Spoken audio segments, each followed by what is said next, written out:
Go.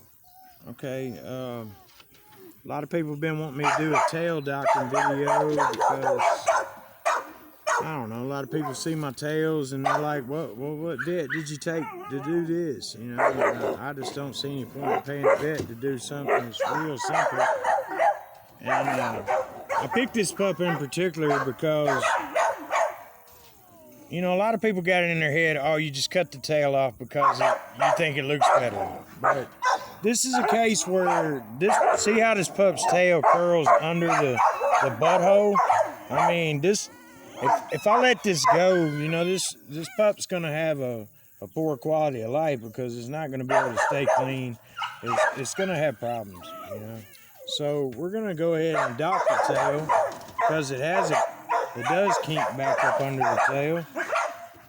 And I'm just going to show the best way I found to do that in 30-something years of breeding dogs.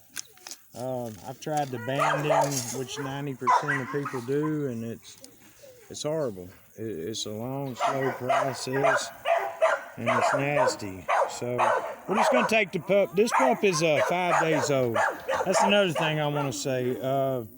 You know, I normally would do it on day 3, but this pup was born 5 days early, so I feel like it's the equivalent of a solid 3-day-old pup right now. So we're just going to simply take and we're going to find, you know, where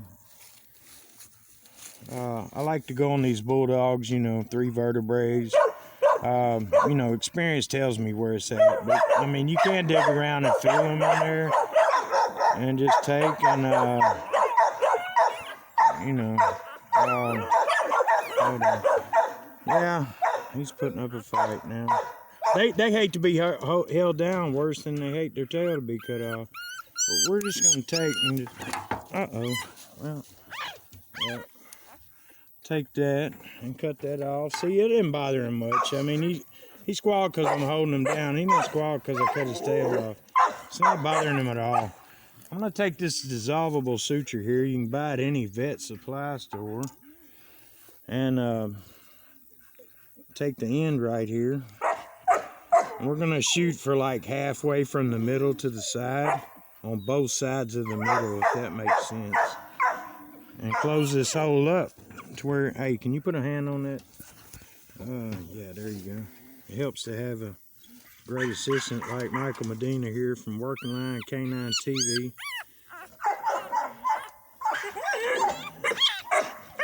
And I like to use a square knot because a square knot is simple and it will not back out by itself. I didn't get enough meat, I don't think.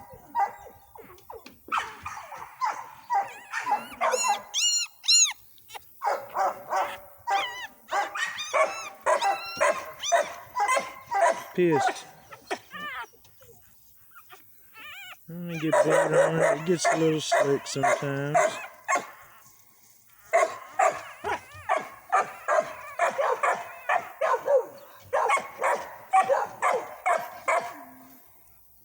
Mom is pissed too, because she don't even want nobody touching her pup, much less doing this to him. Like I said, we're just going to cut a square knot here. I mean, tie a square knot, tighten that up. It'll heal up real nice. By the time they're 8 weeks old, it'll look like they're born this way. You want to cut this off short because Mom is going to fool with it. She's going to be keeping them clean, and she's going to inspect the hell out of it as soon as I give it back to her. So you want to cut that off short so where she don't accidentally, and tie it tight where she don't accidentally hang a tooth in it and rip that stitch out.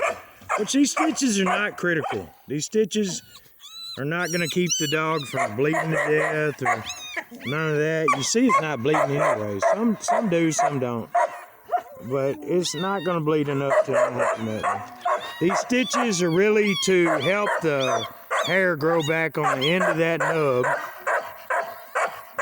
And like I said, a lot of people are like, man, you know, when I band them, they're, you know, 12 weeks old and still got a bald spot on the end of the tail. Yeah, I don't like that. And I don't like the whole 2 week 3-week process of it rotting off. And, you know, and then we'll just give him back to mom. I mean, he ain't tripping. It's that easy. You don't have to pay a vet. It's easy. Cost me a couple dollars. Actually, I can usually do a whole litter with like 2 of those, so you know, it don't. But yeah, that's gonna be a gorgeous stump line bulldog there.